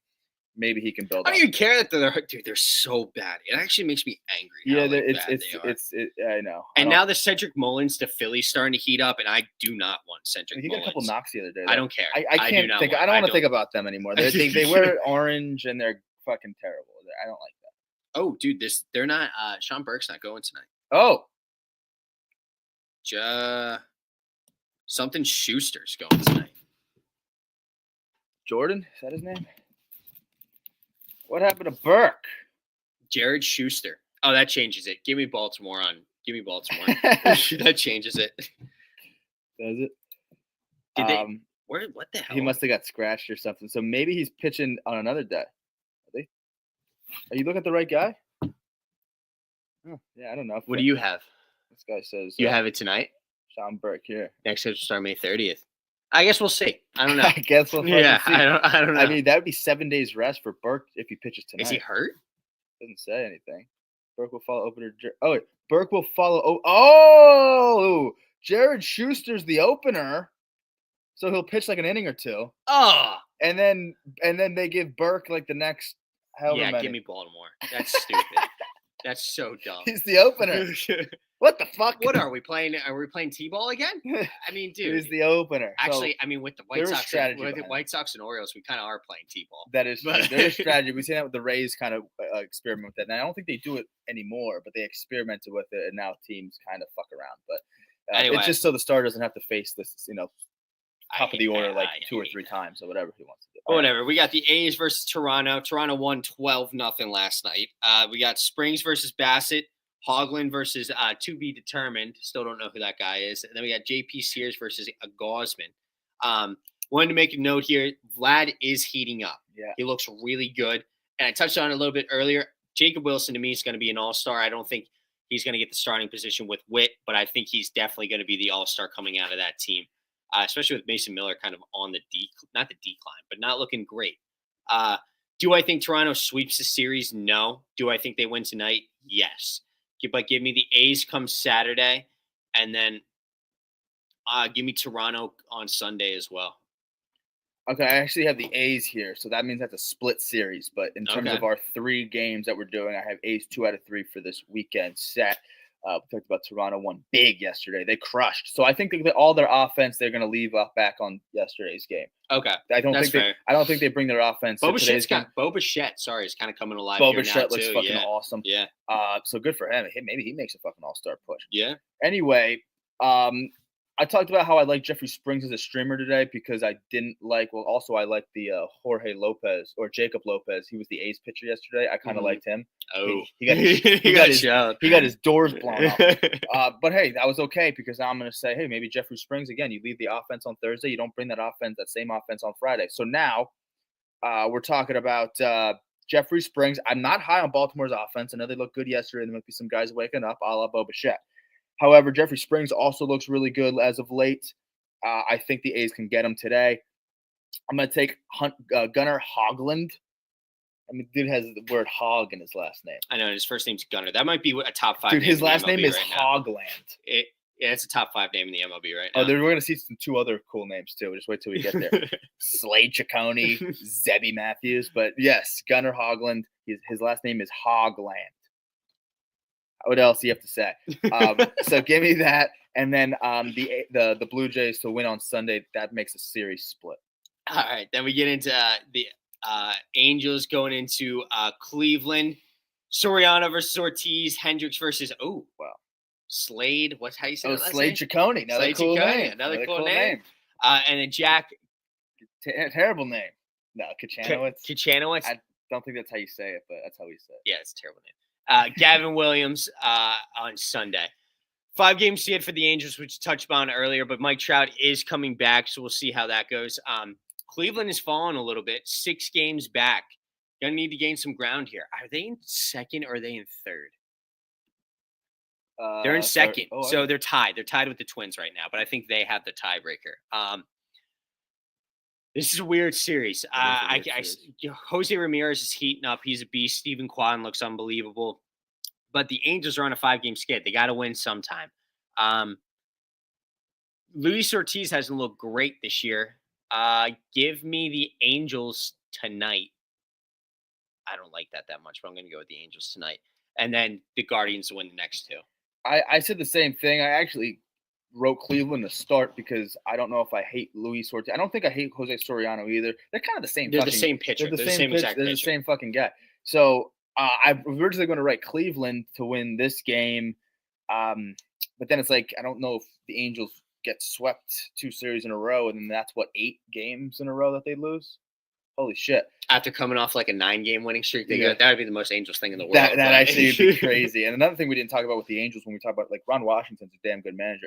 Yeah. So I like that, but so I have to 100% agree. I wrote Cleveland, I crossed it out and put LA. So I'm exactly with you. I think LA snaps it tonight, and Jose Soriano not terrible. Fine, fuck it. But Cleveland too good. If Mike Trout comes back, he's going yard this series. Okay, I like that.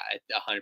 I like that. And then I'll take Cleveland for the next 2 because they're just clearly the better team. Yeah, so then we got Colorado versus the Mets. Don't really got to talk a whole lot about this one. This should be clear-cut in my eyes because they have Peterson, Senga, and Holmes on the bump. And then the opposite side, you got Freeland, Sentilatella or whatever. Yeah. And then Palmquist. Give me the Mets to sweep. Okay. You're taking – all right. I really want to take the Rockies to win the series, but I have to be realistic. Yeah. We're going for percentage because the percentage hasn't been good in a while. I'll take the Mets tonight. I actually picked up Peterson in a few leagues. I really like that tonight. for obvious reasons. Colorado on Saturday, though. Let's go Antonio Sensatella versus Kodai. Yeah, fuck Kodai. Fuck them.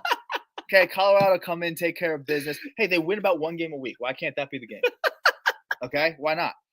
And then you got to take the Mets over Carson Palmquist, who first time he's ever been said by Colorado might be like the worst team in the league, dude. Yeah, but they win one. They beat the Yankees the first game of that series. Grant that was at home. That's telling. But hey, they win about they literally are on pace to win about 1 game a week, and they literally, what are they, like 9 wins? It's been like 9 weeks of the league. Yeah, so I guess you're right. They're literally on pace to win like 26 games, which is probably they're like 1 game a week. 3-25 away. 3-25. Well, they're not gonna. They're gonna win their 4th on the road eventually. They're not gonna have 9 games forever. If they get swept, they'll be 9-50.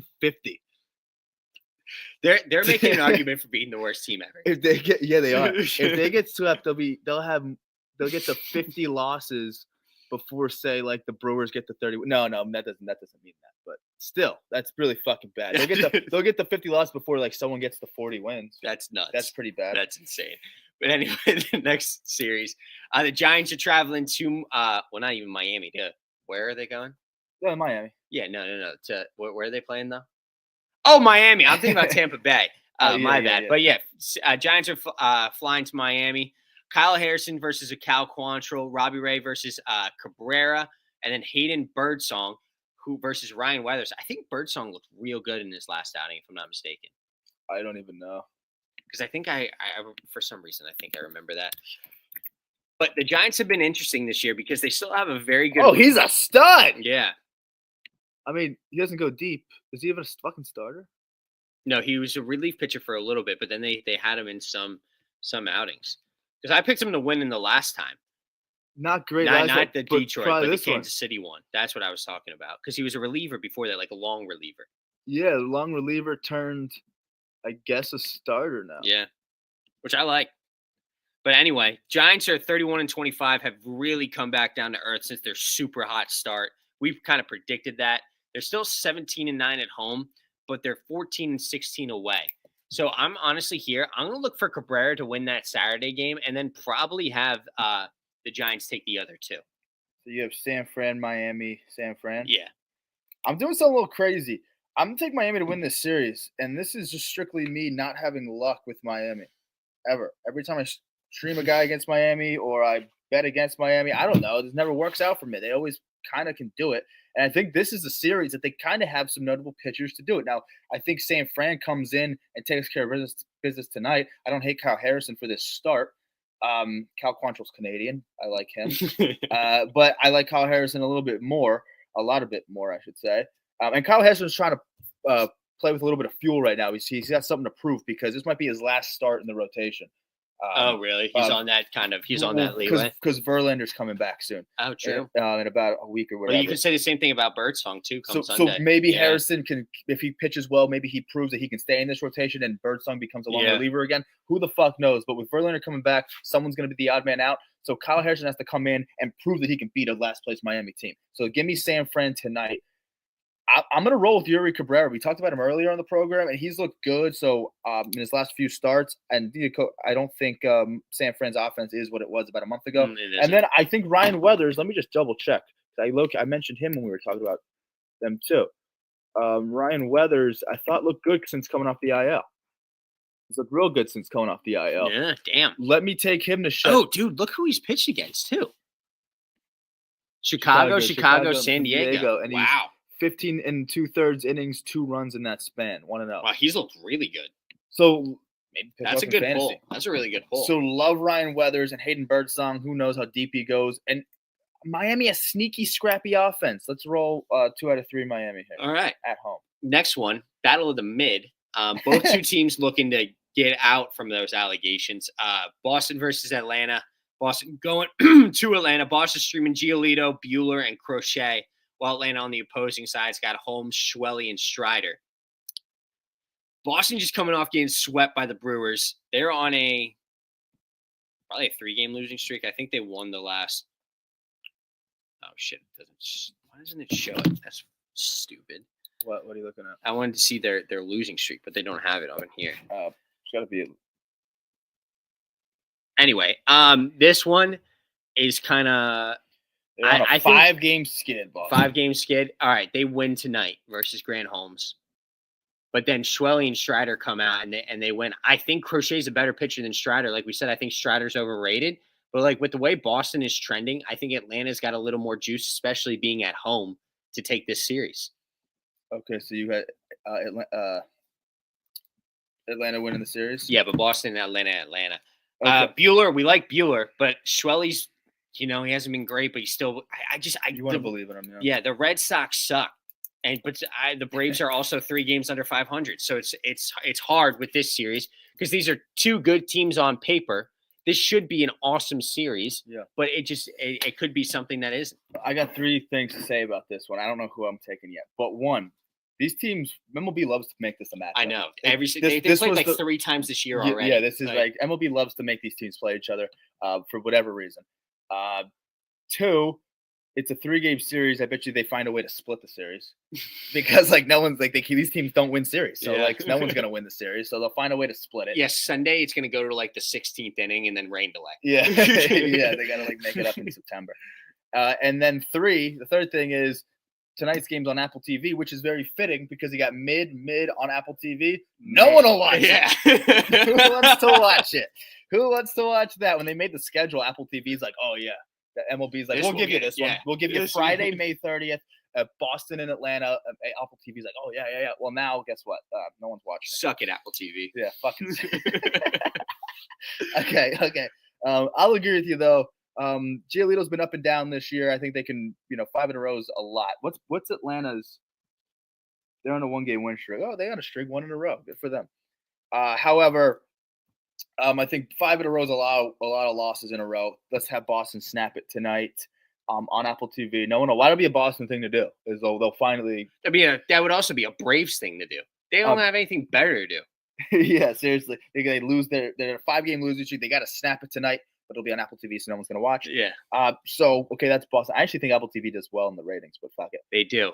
Assholes. I just like to make fun of them. And then I'm gonna. This is Off Base Media's pursuit against fuck Apple TV. That's our new thing now. Yeah, my grandma wants to watch a baseball game, and she doesn't have. She doesn't know how to get there. Yeah. Okay, so I'm also gonna take Schwellenbach, and you know what? I'm also gonna take Atlanta to win the series. I'm gonna do exactly what you did. I think Crochet is obviously the better pitcher. They don't hit for him though. Maybe that trend continues. Strider can build off his last start. His last start got bombarded. We talked about this. Got bombarded with the whole. He threw at a guy. Was it on purpose? Do they retaliate? Yeah. Who gives a shit? And Ranger just outdueled him. And realistically, he went a little over. He pitched into the 5th, didn't finish the 5th, but only 1 earned. I think he can build off of that. Boston's offense is quiet. At least right now, he can go 5-6 innings, limit the damage, and then Crochet again. If he gives up 2 runs, he's not going to come out with a win. Sorry, Quick Garrett, but that's how it is. Yeah. All right. Next game, good series. St. Louis going into Texas playing the Rangers. We got Liberatore versus Leiter, and Gray versus Not Sure, and then Fetty versus also Texas isn't sure who they're going with either. Jack Leiter, we talked about. He's had some ups and downs. Liberatore's looks solid.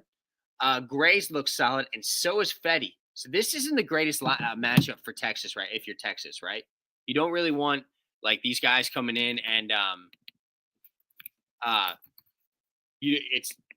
Corbin going on Saturday. Patrick Corbin's Saturday against Gray. Okay, well, I mean, still, I'm going with St. Louis to win this series. I know they're traveling into Texas.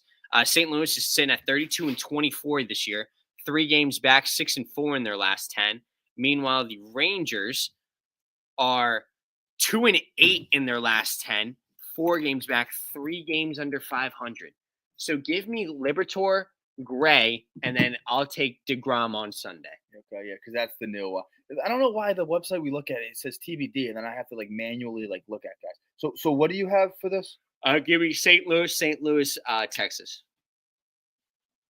I really want to see Jack Leiter pitch well. He still could, and St. Louis can still get you. Oh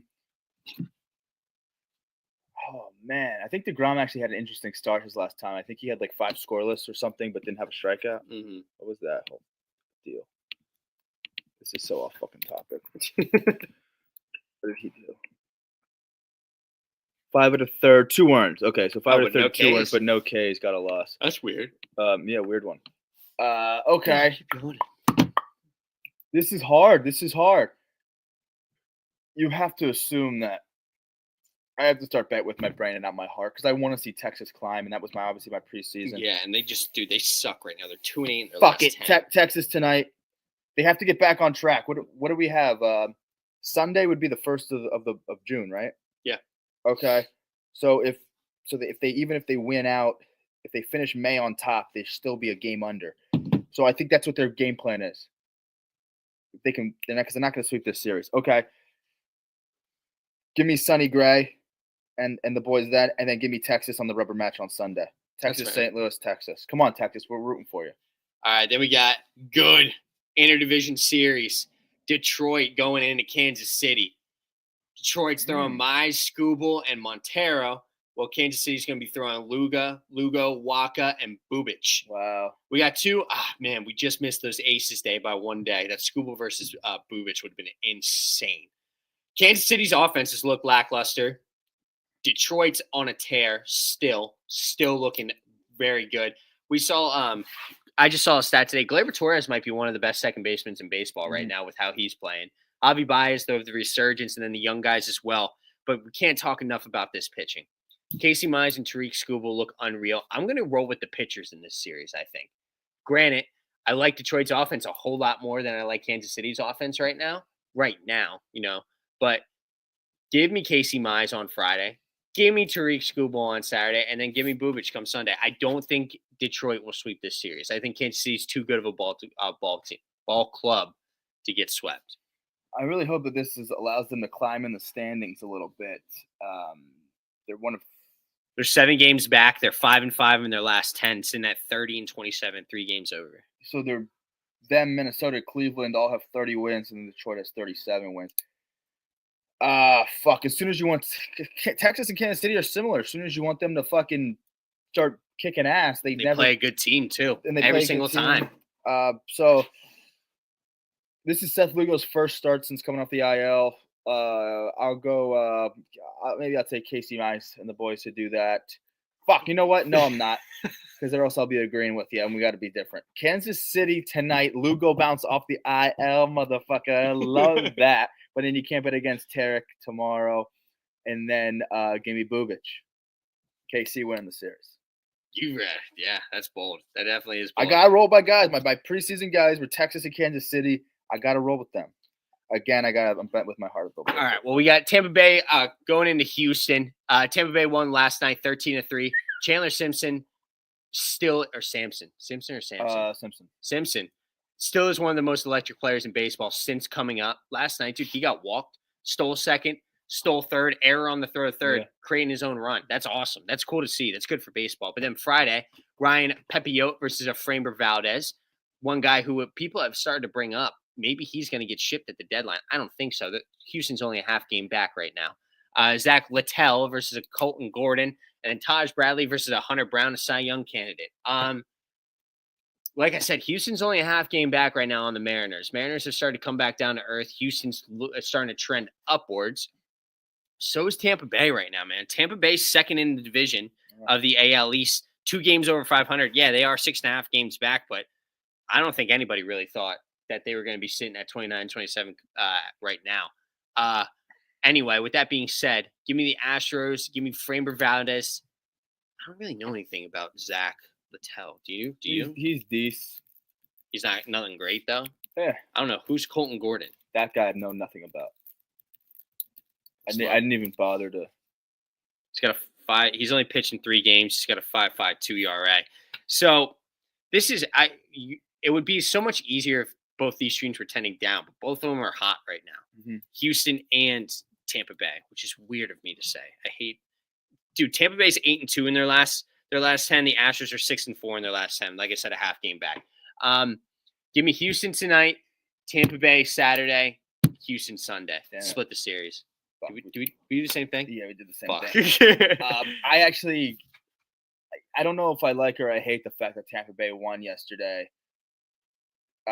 because then I think it means for a split series. I think if Houston wins yesterday, they could actually win the series with Framber and Hunter Brown pitching. But the fact that Tampa Bay won the first one, good for Tampa Bay, I guess. But then, of course, you have to roll with Framber. I mean, Pepio can get you, but I just think Houston bounces back. Their bats have been pretty good right now. They have been.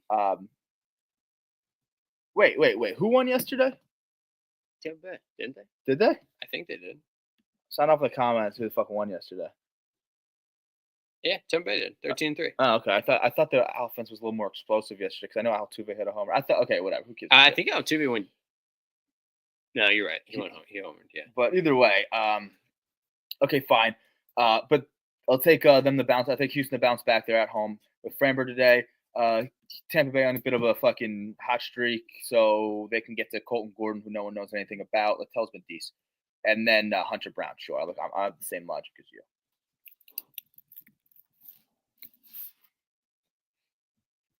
Man, Lance McCullers hires security in wake of online threats. He pitched good his last outing too. What the fuck happened here? This is wow. News to me. Family received online death threats following a tough start by the Astros pitcher. His 5-year-old daughter Ava overheard wife Kara talking on the phone about it. What? Oh man, wow, that sucks. He pitched well his last outing. Maybe so he hired some. Damn, dude.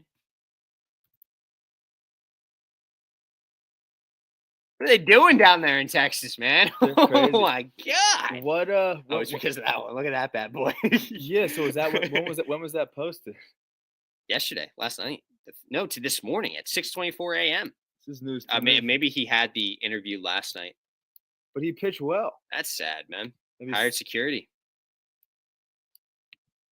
Because of what? He's getting death threats about an outing? Yeah, what's it going on? Liam Hendricks was just getting death threats. Now Lance McCullers is getting death threats. What's going on, people? The only thing about death threats is like whatever comes of it. Dude. I mean, it's scary, no doubt, but like what comes of it? I mean nothing, but still. It's kind of fucking pathetic because they all go in the anonymous. We'll say it right to your face, assholes. But anyway, we get it next to it. We got the Nationals versus Arizona. Jake Irvin playing Merrill Kelly. Snakes kind of suck, by the way. I'm going to sneak that in there. Michael Soroka versus Brendan Pfaadt. And then Mitchell Parker versus Corbin Burns. Fuck, Snakes suck. Every time I bet on the Snakes or I go like, oh, the Snakes are going to win the series, they don't. So now I'm not gonna. I'll have them win tonight with Merrill Kelly on the bump. But then give me Mike Soroka on Saturday and Mitchell Parker on Sunday. Wow, you watched them winning the series. Yeah, dude. I don't believe in the Snakes anymore. I am off of the Snakes. What are they at? They're like below 500. Yeah, they are. But after this series, 3-7 in their last 10. So what is up? They're 2 games under. Yes. After this series, they'll be over. Did you have them sweeping? AZ sweeps. They're at home. Okay. Washington's coming to town. I don't like the Nationals. Some people are like, "Oh, let's put some respect on the Nationals." I don't give a shit about the Nationals. They have the same record, dude. No, Nationals are a tick worse. Okay. 26 by one game. 26 and 30 and 27 and 29. Okay? So that makes AZ the better team. And good teams beat that. No. But anyway, but look at the pitching matchups that you're going against. Merrill Kelly. Yeah, but how many times have we seen these three go in a series and they still lose a series? A lot. I don't know if they lose that many fucking series, do they? Gallen's the issue. Gallen's the fucking issue. Gallen's the issue, and whoever's in the back end. Kelly's on a great tear right now. Kelly is, yeah. Pfaadt is fantastic. I mean, I guess he's still good. And Corbin Burns is actually just starting to find it. At least he has been for a little while now, but he's up to a cold start. Now he looks really good. Parker on the down low. Mike Soroka, don't give a shit about him. And I think the Snakes know what they have to do. This is a team that won a pennant a few years ago. Torey Lovello. Get started going in June. Torey Lovello, get started going to June. You win tonight, win tomorrow, you're back at 500, then you sweep the series first day of June. Guess what? Now you have 30 wins. And you're actually not that bad because 30 wins isn't like they're 7 games back, but like the 2 teams ahead of them have 31. So what, they'll be at 32 wins and the Diamondbacks will be at 30 wins. Does that make sense? All right. Kind of putting the pieces together there. Math is math. I'm just saying they have to take it one day at a time, but if they can sweep this series, they'll be in good shape. But I think they can sweep. I think they can. Look at the pitchers they're throwing. I like that a lot. And I'm not as high in Washington. I respect Washington. I like the rebuild. We talked about that. They're pacing to be a good team in the near future. I don't need them right now. All right. Anyway, we got Pittsburgh going to San Diego. Pittsburgh's on the bum. Mitch Keller, followed by Bailey Falter and Andrew Heine on the bump Sunday. On the opposite end, they got Nick Pivetta, who's come back down to earth after looking like a Cy Young to start the year. Dylan Cease on Saturday, and then a Randy Vasquez on Sunday. This is going to be my second sweep. I'm going to go San Diego sweep. I'm probably going to take Pittsburgh to win one of these. They'll probably win Heine pitches. I don't really hate Randy Vasquez, but let's take San Diego, Pittsburgh. Don't really have much to say there. No. I'm just going to roll with San Diego. I don't think San Diego was 4-6 in their last 10. They've been a little trendy. Maybe Pirates can get one, and Heaney's been decent this year. So maybe they can get to Randy Sell Vasquez. the team and trade Skeens. Yep. That's all we have to say. Minnesota's going against Seattle. Interesting series. The Mariners are starting to come back down to earth with the Astros starting to come up on their tail, only a half game back. Minnesota's got a Zebby Matthews, Woo! sick name, versus Zebby. Brian Woo. He's a white guy, too. Zebby. Bailey Over. Gotta love the over versus Bryce Miller. Actually, we hate the over. But Chris Paddock versus Elise Castillo on Sunday. One thing I wanted to note about this one is George Kirby, 8.36 ERA cut since coming back. Really Nobody bad. was really expecting that. He's looked really rough in his first two outings, but not pitching in this series. Minnesota, been hot this year, has kind of fizzled a little bit. They're sitting at 30-25, 5-5 in their last 10. Something notable, they're 12-17 when they're on the road. Mariners are 14-13 home. So, I mean, it really doesn't make that much difference. Mariners aren't really that great at home. Minnesota isn't really that good away. So this just comes down to who do you think the better team is. Give me Brian Woo, who's obviously their ace tonight. Give me Bailey Ober on Saturday and Luis on Sunday. We did the same thing. Same thing again? We did the same thing. Love Brian Woo. You have to respect Brian Woo. All he does is shove. Yeah. That's pretty much simple. I don't think Seattle sweeps, though, and Ober and Miller have probably been similar type of pitchers this year. Look at their numbers. So I don't know. I wish Bryce Miller could have sub-3 ERA last year. I mean, if you're going to pull it up. I want to see Miller do something, but I don't know. I think Minnesota is in a place right now where they're not going to get swept. So I think if they're going to win one, it'll be when Ober pitches on Saturday, and then at the rubber match, I think I take Luis Castillo over Paddock. Who knows? Sometimes Castillo gets blown up a little bit too, but they actually have the same record. Both these teams have the same record, so it's fairly even. And that's why it makes sense to have a rubber match on Sunday. I'll just lean Seattle. Maybe. So, I mean, one thing to be notable is Correa's coming back this series, and then Buxton might also be returning as well. So, something to think about. But then to the best series of the week, World Series rematch. Yankees going to LA, baby. Max Fried versus Gonsolin on Friday.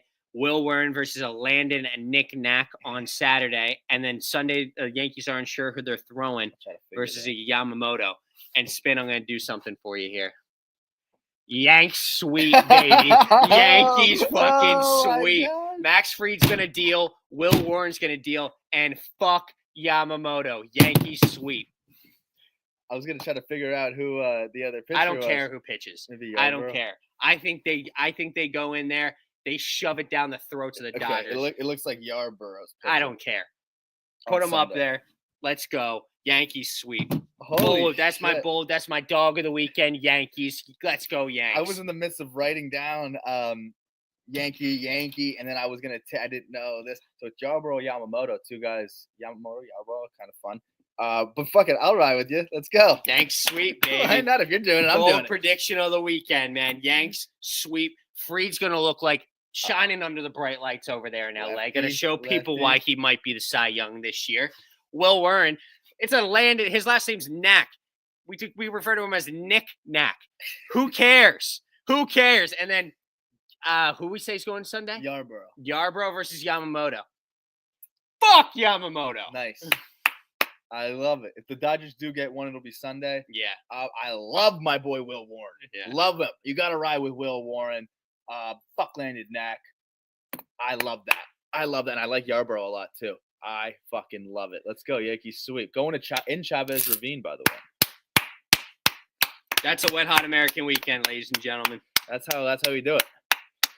Wow, well that's it. So that's a long show. Going up to hour 40.